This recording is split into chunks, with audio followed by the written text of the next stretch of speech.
राज्य की विधानसभाओं में है, लेकिन केंद्रीय विधानमंडल संसद होने के कारण उसका दायित्व बनता है कि सभी विधानसभाओं के अच्छे कानून, प्रक्रिया, नियमों, परंपराओं, परिपाटियों को शामिल करते हुए एक मॉडल बायलॉज नियम प्रक्रिया का बनाएगा और सभी राज्य विधानसभाओं से अपेक्षा की जाती है कि वो सभी राजनीतिक दलों से चर्चा करके, उनकी नियम प्रक्रिया समिति से चर्चा करके उनको एडॉप्ट करने का काम करेंगे। इसी तरीके से जो लगातार सदनों में शालीनता, गरिमा कम होती जा रही है, नियोजित तरीके से सदन हो, संसद हो, विधानसभा हो, उनको स्थगित किया जाता है। हमने संकल्प लिया है, प्रस्ताव लिया है कि सभी विधानमंडल अपने अपने राज्यों के अंदर और केंद्रीय विधानमंडल केंद्र के अंदर सभी राजनीतिक दलों से चर्चा कर ये अपेक्षा करेगा कि प्रश्नकाल और प्रश्नकाल के बाद कोई विषय हो तो चर्चा करें, लेकिन सदन स्थगित नहीं हो, सार्थक चर्चा हो, संवाद हो, ताकि हम एक बेहतर परिणाम निकाल सकें। इसी के साथ कार्य की उत्पादकता, जवाबदेही, उसके विषय में भी हमने व्यापक चर्चा की है। इसलिए हमारी कोशिश है कि सदन के अंदर चुने हुए जनप्रतिनिधि मर्यादित आचरण करें, चर्चा, संवाद उच्च कोटि की हो। इसके लिए हमने सभी राज्यों की विधानसभाएं और लोकसभा ने मिलकर अपने अपने राज्यों के अंदर, केंद्र ने भी एक रिसर्च विंग बनाई है, ताकि हम आपस में उन रिसर्चों को, उन इनोवेशन को आदान प्रदान कर सकें, ताकि हम जनप्रतिनिधियों की कैपेसिटी बिल्डिंग कर सकें, उनको बोलने का, उनको मटेरियल दे सकें। और इसी के साथ एक देश एक विधायी प्लेटफॉर्म बनाने के लिए भी हमने काम शुरू कर दिया है। कई राज्यों की विधानसभाओं ने अपने पुरानी डिबेटों, चर्चाओं को भी डिजिटलाइजेशन किया है।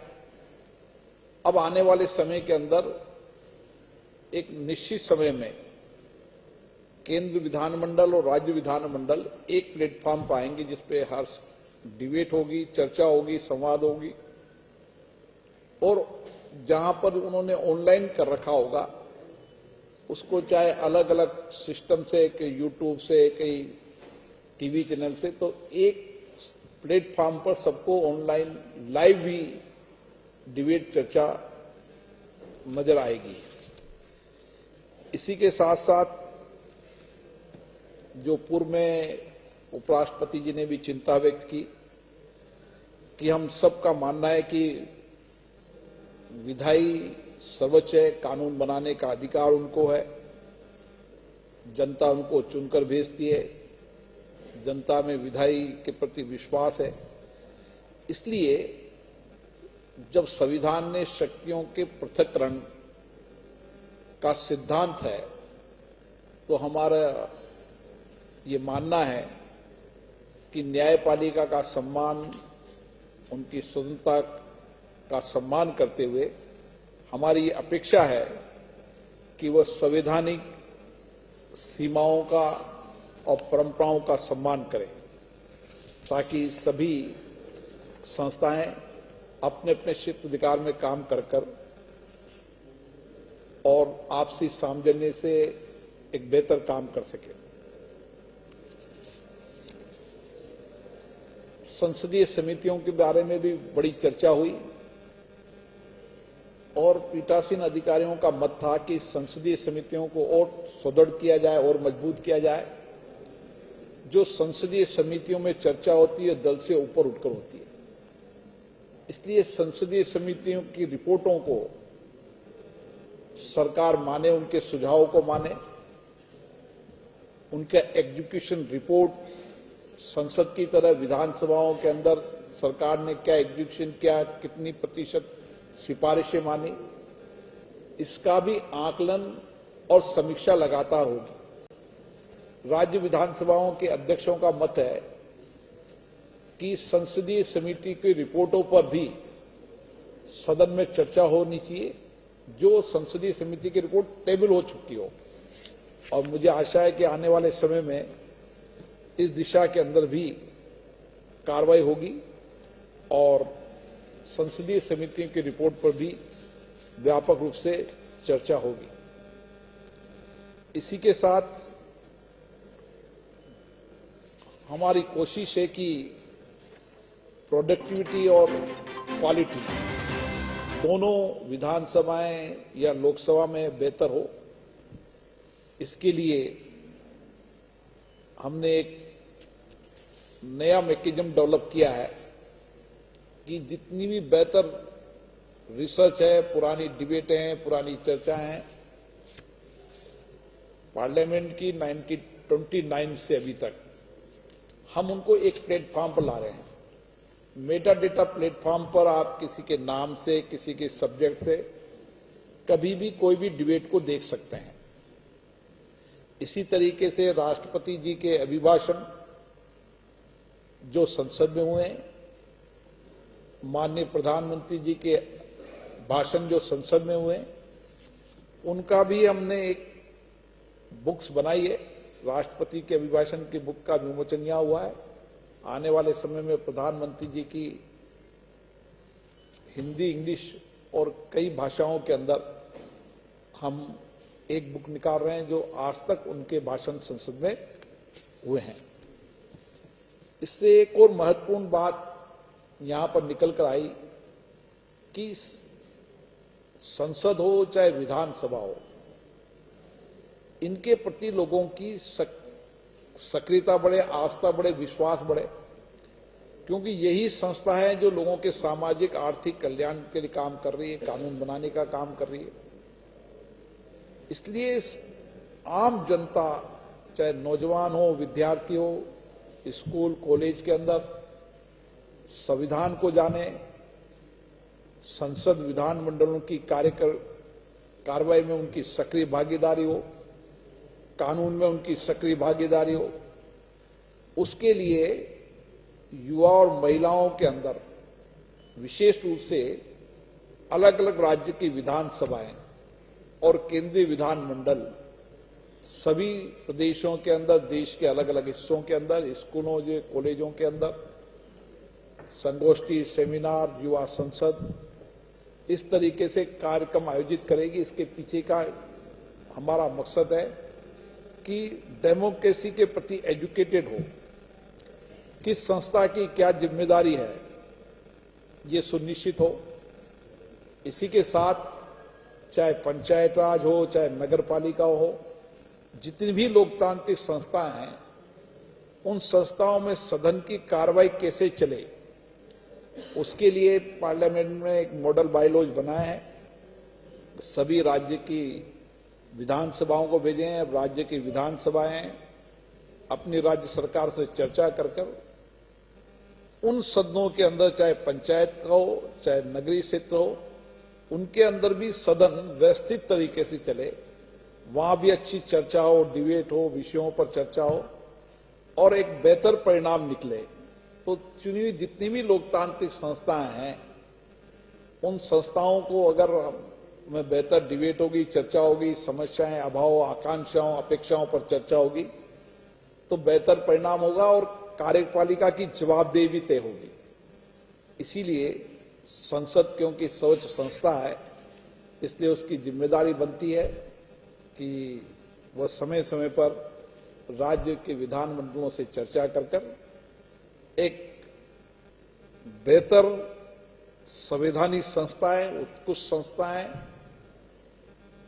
और परिणाम देने वाली संस्थाओं के रूप में जो कुछ भी नियमों, प्रक्रियाओं में परिवर्तन करना है, उसके लिए सभी विधानसभाओं ने सहमति दी है।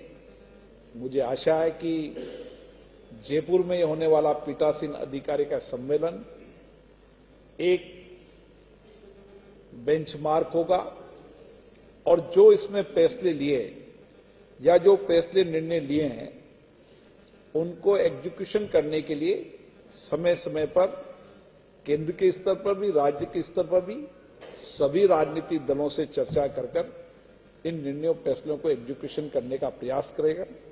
मैं राजस्थान के अंदर 2 दिन के पीठासीन अधिकारियों के सम्मेलन में एक बेहतर तरीके का इंतजाम किया, उसके लिए राजस्थान विधानसभा के अध्यक्ष सीपी जोशी साहब को भी धन्यवाद देना चाहता हूं। अब जोशी जी हमारे उपसभापति हैं, वो भी कुछ विषय रखेंगे।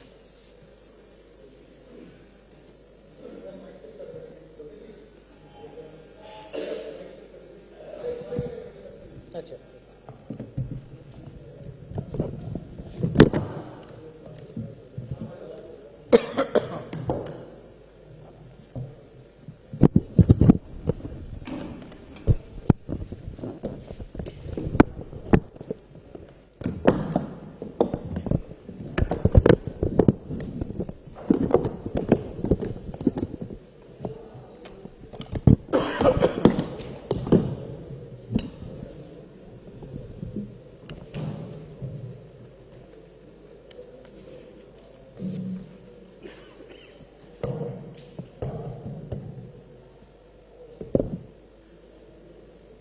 आप सबका स्वागत।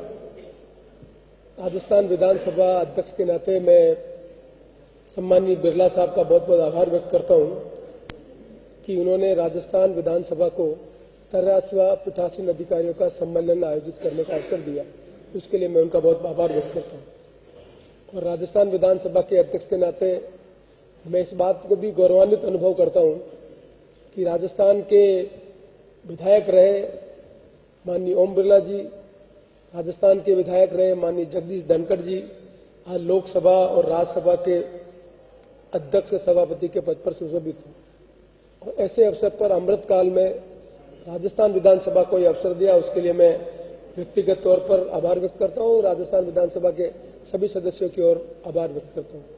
राजस्थान विधानसभा के हमारे प्रतिपक्ष के नेता, हमारे राजस्थान विधानसभा के सभी सदस्य, भूतपूर्व विधायक, भूतपूर्व सांसद, वर्तमान सांसद, मंत्रीगण, उनका भी बहुत बहुत आभार व्यक्त करता हूं कि उन्होंने इस कार्यक्रम को सफल बनाने में अपना उपस्थिति दर्ज की। माननीय मेघवाल साहब जो केंद्रीय मंत्री वो भी आए, उनका भी मैं आभार व्यक्त करता हूं।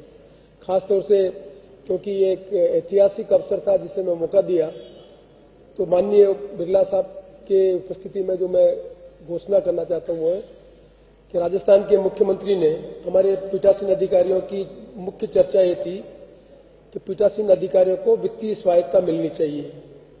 वित्तीय स्वायत्तता का प्रश्न एक ऐसा प्रश्न है जिसके संबंध में हमने ऑथराइज किया है ऑनरेबल स्पीकर साहब को, वो और इस चीजों के संबंध में चर्चा करके कैसे इसको बेहतरीन ढंग से वित्तीय संसाधन दें जिससे इंडिपेंडेंट होकर इंस्टीट्यूशन काम कर सके, वो करेंगे। लेकिन टू बिगिन विद करने के लिए राजस्थान के मुख्यमंत्री जी ने राजस्थान विधानसभा को वित्तीय स्वायत्तता देने का जो निर्णय किया है, उसके लिए मैं राजस्थान सरकार का आभार व्यक्त करता हूं। और मैं समझता हूं कि ये ऐतिहासिक जो यहाँ प्रारंभ हुआ प्रयास, उसके रिपरकशन और अगर विधानसभा में होंगे। बार हमने इस इनॉग्रेशन की और क्लोजिंग की लाइव हमने ब्रॉडकास्टिंग कराई है डिवीजन लेवल पर और डिस्ट्रिक्ट लेवल पर भी, जिससे ज्यादा से ज्यादा लोगों को लोकतांत्रिक व्यवस्थाओं के संबंध में जानकारी मिले। मैं समझता हूं कि ये एक ऐतिहासिक निर्णय है जिस निर्णय का आने वाले समय में क्वालिटी ऑफ पार्लियामेंट्री डेमोक्रेसी में बहुत असर पड़ेगा। यही बात मुझे आपसे कहनी। एक बार मैं पुनः आप सबका भी बहुत बहुत आभार व्यक्त करता हूं कि सम्मेलन को सफल बनाने में आपने आपकी महत्वपूर्ण भूमिका का निर्वहन किया। धन्यवाद। म्यूट कर दिया था क्या? विषय है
दोबारा अभी राज्यपाल महोदय ने नीचे भाषण में